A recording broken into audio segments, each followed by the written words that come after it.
America Israel का प्रहार, Iran लंबी जंग के लिए तैयार, मिडिल ईस्ट में महायुद्ध।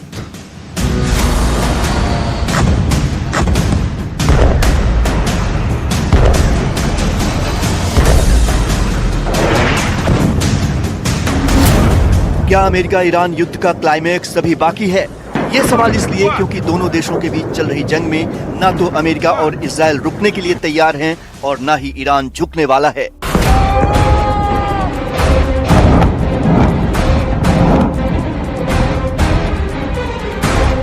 ईरान ने साफ कर दिया कि जंग लंबी चली तो वो तैयार है। ईरान के शीर्ष राष्ट्रीय सुरक्षा अधिकारी अली लारजनी ने कहा कि 300 साल में ईरान ने कभी युद्ध शुरू नहीं किया, लेकिन सभ्यता की रक्षा के लिए वो हर कीमत चुकाएगा। अमेरिका दावा कर रहा है कि ईरान पर अभी सबसे बड़ा हमला होना बाकी है, तो वहीं ईरान की तरफ से ये दावे किए जा रहे हैं कि अब तक उसने स्क्रैप मिसाइलें इस्तेमाल की हैं। असली ताकत अभी उसके पास बची है, जिसके बाद संभावना है कि ईरान फतह और खैबर जैसी एडवांस मिसाइलों को सही समय पर दागेगा। माना जा रहा है कि ईरान का टारगेट अमेरिका और इजराइल के एयर डिफेंस सिस्टम को थकाना, थर्ड पैट्रियट आयरन डोम को ओवरलोड करना है, क्योंकि हमले का आखिरी विकल्प अभी तक ईरान ने बचा कर रखा है।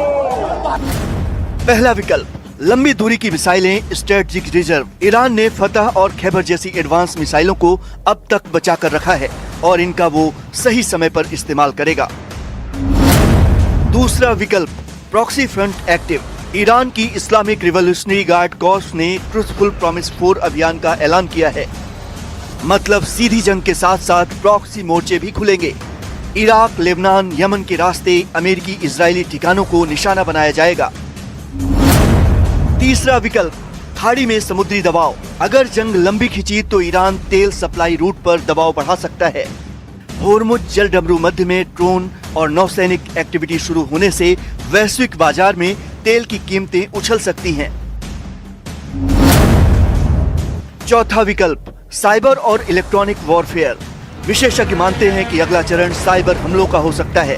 Iran communication network, air defence system और इंफ्रास्ट्रक्चर पर डिजिटल हमले कर सकता है।